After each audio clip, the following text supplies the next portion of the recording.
When there is no enemy within, the enemy without can do us no harm. And with that, another daily Count Me app where I talk for 10 minutes unedited about random topics and then just cut it off. So, I have been thinking once more, as is pretty a good idea to continue to think. And concerning the quote, I think it's actually quite pertinent to, I would say, both just in general how we as humans behave and also how basically there's something that you can take from that. So if there's no enemy within, the enemy outside can do us no harm. So idea behind it is that when you can control your own emotional state to some degree, right? This doesn't mean that you should have no emotions, because emotions aren't your enemy. What's the enemy is that you should notice how you feel. And I think in the modern world right now, we are unbelievably, I think the most widespread emotion that we have is fear. And it's not because of, let's say, like people, you go to the news, you're like, oh my God, I fear whatever might be happening in the world. Not because of that. I'm not talking about that fear. I'm talking about the meta fear of emotions themselves. And I think that we are afraid of what we label as bad emotions. You are sad, you are tired, you are maybe even angry to some degree, although that's not too bad. You are bored. Bored is an emotion that we cannot stand in the modern world in the slightest. It is unbelievable. And then also fear of fear itself is also a thing. And I think if you can remove that fear and just say, this is a feeling I have. The feeling does not have to consume your whole being. It is just a part of you in this instant and in this moment. And that's fine. You can feel the feelings, but they should not influence you to do a negative thing. That's sort of the idea. And I wanted to talk about a couple of things. Maybe we'll see where we'll end up over here. Because like I said, this is usually a situation where I'm just sort of going blindly into the forest, and we'll see where we end up. And one thing is, I got a comment the last day where someone asked, or they said they would love to hear about more personal stories as well. And I think that that's totally fine. And we'll see if there's any sort of parallels that I can draw. But I think that I have one that's quite interesting. So I would say 10 years ago, let me double check over here. Yeah, 2014, 2015 was when I started university, somewhere around there. But a little bit before that as well. I had like incredible IBS, so like irritable bowel syndrome. Now that was, I think, mostly psychosomatic. Right? This was mostly psychosomatic. I have no idea what triggered it, where it came from, because it was like I would get unbelievable cramping and basically like IBS when I had something that I was incredibly nervous about. So even sometimes, not always, but sometimes going to school, not necessarily school itself. I don't even know what it exactly was. I think it was like 1 or 2 classes that I had to take. But that was one thing.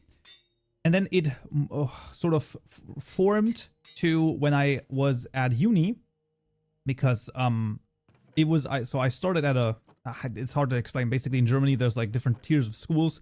And in order to get to university, you have to go to what we call a gymnasium. And that's, I didn't start there. I started at the, like, 1 tier lower, but you can go from the tier lower to the gymnasium then, and just do the last 2 years after that. And when I switched schools once, it was honestly fine. I'm pretty sure it was fine. When I think about the IBS, I don't think it was that bad. Because at some point you go to people and then you just, it's fine. Like it's not that big of a deal. Then going from the gymnasium to the university, though, that was a huge jump. And even in the gymnasium, I was already like, okay, I'm more of an adult now, because I think I was also, let me think about this. Yes, I'm pretty sure I was not quite 18, I think, but I think almost somewhere around there. And yeah, basically, that was a shift that was quite radical. But I was quite afraid, and I was afraid of places. I was afraid of people. I was afraid of doing things. I was afraid there's no toilet near, which in Germany, by the way, is a very, very, it's a fear that is not unfounded, because there's barely any public toilets anywhere, which is probably one of the greatest shames that I have about Germany. If I could change one tiny thing, it would be public toilets that are accessible and that you don't have to pay €2 or 50 cents for to enter. That would be the dream, right? That would literally be the dream. Obviously, a lot of people are making do without it, but still, that would be one thing that I would like to see.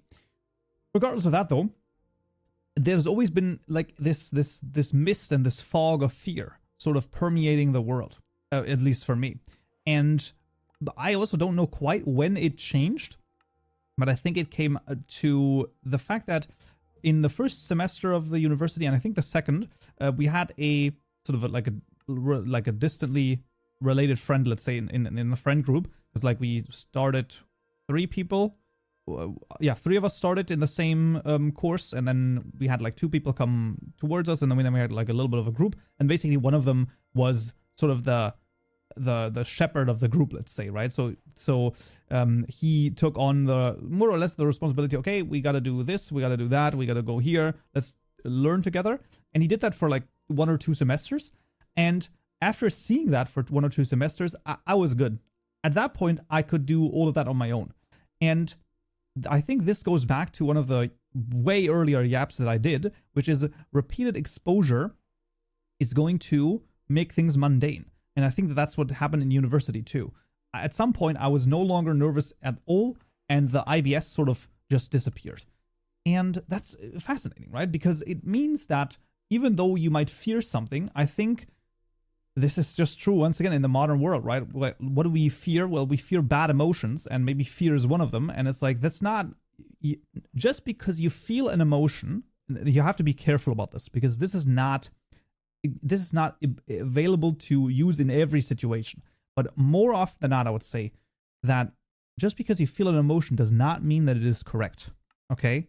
That's one of the more useful ways of rephrasing sort of your life.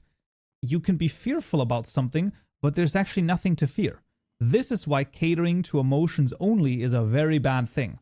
I feel uncomfortable, okay? There's nothing to feel uncomfortable about. Well, I was in this situation 10 years ago. There's nothing to feel, there's nothing that's going to happen to you in this instance over here, okay? You should not let yourself be ruled by your emotions. It is a very bad thing. And that is why when there's no enemy within, the enemy without can't hurt you. So let's say, for example, I fear other people's judgment. It's like, well, the only person that can hurt you inside of your pride or whatever is yourself. If someone says something to you and that hurts you, then either there's a kernel of truth in that and you are ashamed by that truth. So then take that and change it. That's literally what shame is for. Shame is an emotion used to, well, I mean, I guess for social cohesion a little bit, right?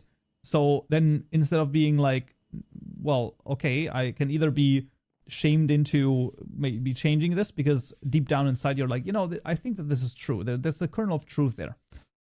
Well, then go change it, right? That's how you get rid of the shame in that instance. And yeah, generally that's sort of one of those things. The reason why I was thinking a lot about the fear, and we'll probably be talking about that a little bit more in future yaps as well, because I just think that it's an interesting thing to think about, and emotions in general, feelings. The reason why I think feelings are interesting is because I am currently once again writing a bit in my novels, right? I've written 2 novels, not published, but I kind of want to go back into that and just do a little bit in that. Not like, you know, maybe like a couple of 100 words, maybe 1,000 words or so a day, just seeing like what I can come up with, because I rewritten not 2 chapters, just two paragraphs, and I absolutely loved them. They were really freaking good. And I think I would want to do that again. Just continue. And their emotions are incredibly useful, because the more ways that you have in describing an emotion, the more vivid the picture is inside of the book, right? So that can also be a reason why you should feel deeply. regardless, we're coming to the end of this. And yeah, that's just one thing about emotions. Talk to you again tomorrow.